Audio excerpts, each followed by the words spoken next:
This is all rather complex and complicated, but you might remember that last year there was a huge interest and fascination into how exactly Martin Bashir had managed to secure that bombshell interview back in 1995 with Princess Diana. There was subsequently a report by Lord Dyson that found that he had used deceitful means in order to convince her to sit down and speak so openly about her private life.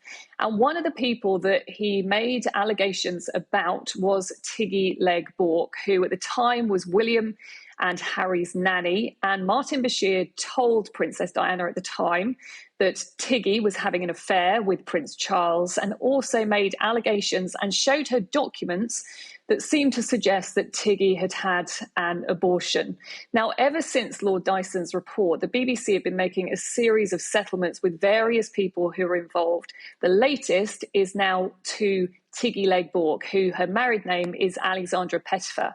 So it's been confirmed in court this morning that they have made a settlement to her. They have also issued an apology, which is slightly different from what's happened with other settlements that they've made. So in court, literally in the last few moments, they have said that the BBC wishes to publicly apologise to the claimant and reservation for these matters. The BBC accepts that the allegations made against the claimant were wholly baseless, should never have been made, and that the BBC did not at the time adequately investigate serious concerns over the circumstances in which the BBC secured the Panorama interview.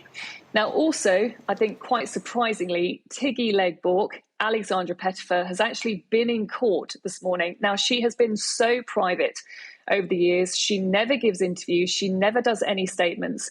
But I think for her, it was obviously so important to make sure the BBC didn't just pay that settlement, but also made an apology. And when you hear from her lawyer, you can understand why, because the lawyer described the impact that it's had on her and her family. She talks about how Earl Spencer, who was Diana's brother, was told about the Prince of Wales being in love with the claimant, and also said that then in December 1995, Diana then confronted Tiggy with those allegations, saying that the claimant has had great distress over the years because of those false allegations. Of course, the BBC now hoping to draw a line under this one, but we know that Lord Dyson said their investigations at the time were woefully inadequate, and I think this continues to be a stain on the BBC and very difficult to move on from.